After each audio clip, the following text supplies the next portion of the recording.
Hello, Nancy. I hope you had a wonderful weekend. It's Monday, November, I think, 11th, and it's currently 9 p.m.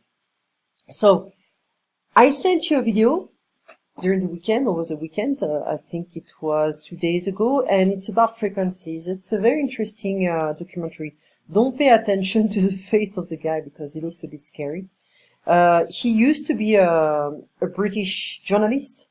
He was a professional soccer player and he became a journalist. And I think he started to, how can I say, to question um, the establishment, to question the society in different ways.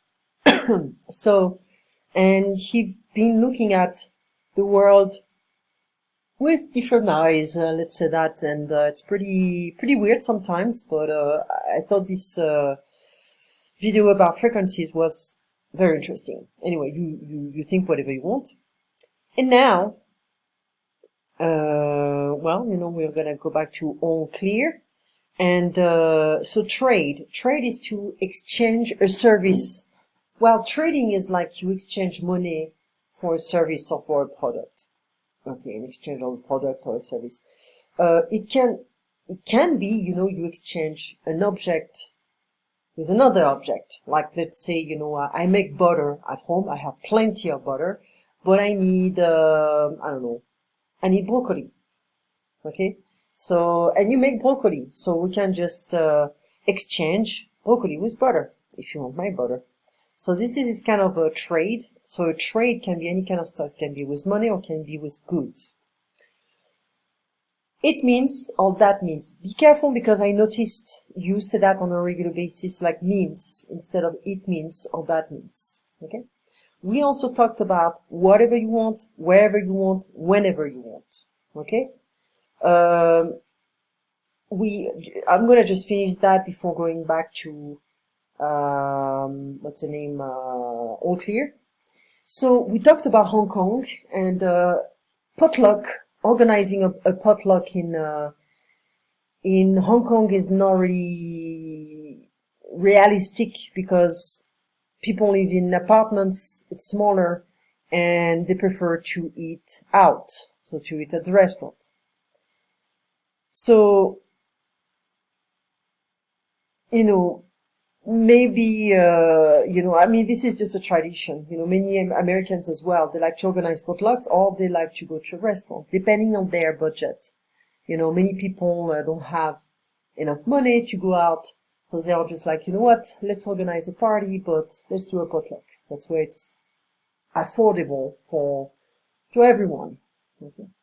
So spacious, when it's large, you have space in a place. And when you say you are available, you can say I'm free or I'm available all day long. We don't use spices or chilies in the French cuisine. It's a very boring kind of flavor. It's not boring, but it's more like subtle, sophisticated. You have to keep in mind that we drink a lot of wine in France. So if we add chilies into the combo, C-O-M-B-O, the combo, the combination, it's not gonna go well. So imagine you eat, red meat with some, I don't know, potatoes, whatever. And, you want to taste the flavor of the meat with the red wine. So it's gonna be hard to taste the flavor if you have like all these spicy stuff and chilies. It's gonna cover everything. You're not gonna be able to try anything. You may have a very interesting experience though. You can add chili and you can have some kind of a sweet flavor. So it's interesting, but the French are very traditionalist. They don't like changes. They like the same stuff over and over again, so they like the same flavor. Okay, so it's hard to add some stuff. So on a different level, if you make barbecue in France, I mean, in my family, so keep in mind that my grandfather was Italian, my grandmother was Polish, I was raised by them, so I was raised with a Polish-Italian culture. living in France and going to a French school, not easy. And so the trilingual kind of culture, tricultural education, and it's very interesting because you for the barbecue we were adding chips, potatoes, whatever, as a meat. And we had this kind of sauce called the samurai sauce, which was spicy for us. If I try the samurai sauce right now, I'll feel like, well, this is a joke. It's not that spicy. But it's, you have also Tabasco Tabasco. It's okay, but it's not really good. It's not a good chili sauce. It's not a good spicy sauce. But anyway, if you go to New Orleans, if you go to Louisiana, well, I know New Orleans. I don't know the other places. I know there is a market. It's like a spicy salsa market. And you can get some very hardcore spicy salsas.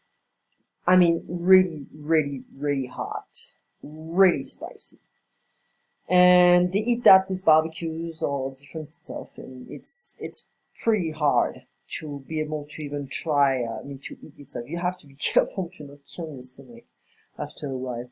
Anyway, so the 3 provinces, you told me about your friend who eats a lot of, she started very, very early in her life to eat a lot of chilies and food, so she has a beautiful skin, and she's very healthy, and she eats a lot of chilies. So to ripen an avocado, I don't have any problems. When was that? The last time I went to the supermarket, the avocados were pretty hard, so I keep them. I don't put them in the fridge, first of all, and second of all, if I want to use them in a salad or right away, I'm gonna just keep them in a paper journal, a newspaper thing, take just one thing and keep them in a cupboard or whatever, but I never really had any problems to have them ready the next day or something like that. Okay, so it's just a matter of organizing yourself. You can buy green avocados, and you know that maybe next week or in 5 days they're not going to be ready. Meanwhile you use the one from before and everything like that. So we eat a lot of avocados here, so it's like every week we buy some to prepare the next week. And so French fries is not French, it's Belgium, from Belgium, it's Belgium. But in northern France, because it's a Flemish, a bit Belge, they make French fries in a very, very specific way. So I give you a secret here, okay?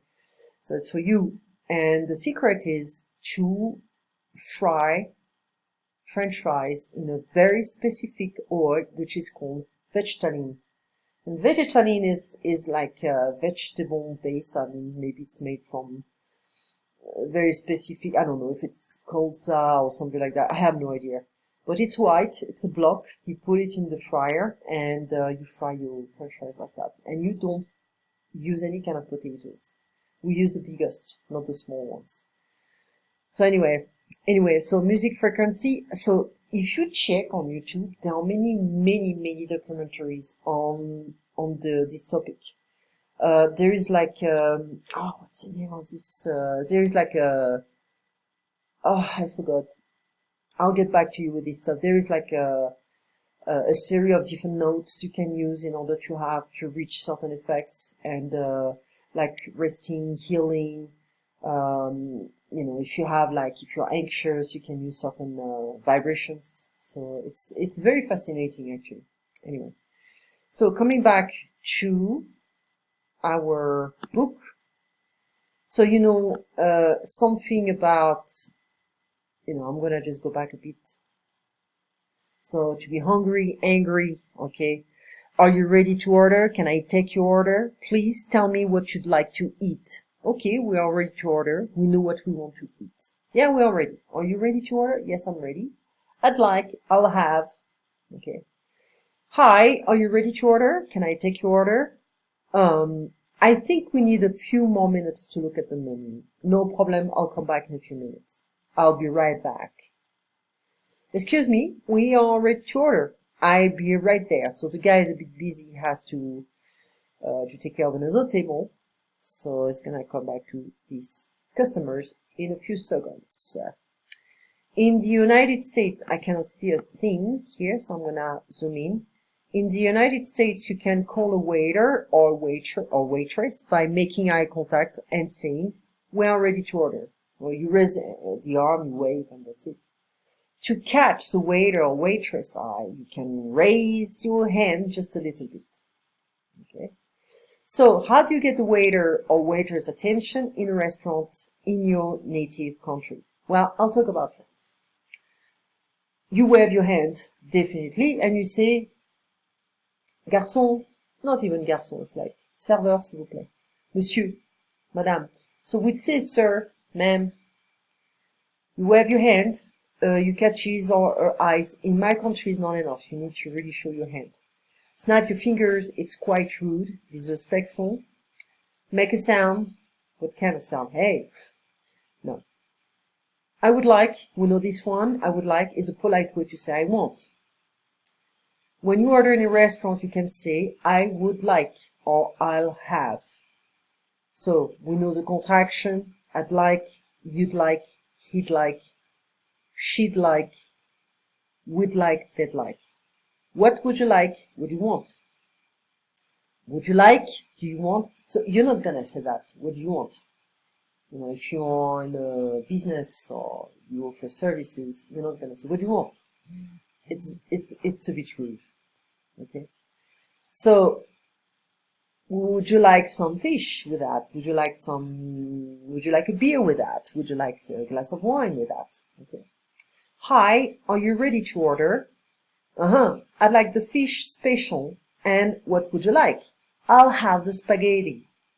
Would you like soup or salad with that? Salad with oil and vinegar. You can ask the salad dressing on the side if you prefer. Would you like more coffee? Sure. Thanks a lot. So we have a menu here, and you can order a chicken and rice, a tuna sandwich, a hamburger, a cheeseburger, French fries, onion rings, they're like fried, onion soup, a salad, coffee, tea, orange juice, sparkling water. Are you ready to order? Yes, I'd like chicken and rice, and coffee, and sparkling water. My friend would like some French fries with a cheeseburger. For now is something you're gonna hear a lot. For the moment. Can I get you anything else? No, thanks. I'm fine for now. But maybe later I will want something else. So you are eating. You already ordered something. You already received your plate. And for the time being, you don't need anything. You're fine. So, no thanks. I'm fine for now. Where do they live? Well, for now, they live in the city, but when they have children, they'll move. I know we have a lot to talk about. Remember, pay attention to all these small things, details. I know we have a lot to talk about. But for now, let's just talk about these expressions. My car is okay for now, but there's always this but after, you see. I know that it's getting old. This is enough for now, but maybe we'll order dessert later. Okay? I'm studying English for now, but later I will study French, for instance. Donald Trump is the president of the United States for now, but later he will have to find another job. I don't think so. Ivan is my partner in class for now, but next week or next month I'll have a new partner. Okay. Will that be all? Is that it? That's something you're gonna have to practice. Will that be all? That's all. That's it. Will that be all? Yes, that's it. Yes, that's all. Is that it? Yes, that's all. Okay, we're gonna talk about that more in details tomorrow, Tuesday morning. You have a nice evening, Nancy, and I'll talk to you tomorrow morning. Take care. Thank you for your time and your patience. Bye-bye.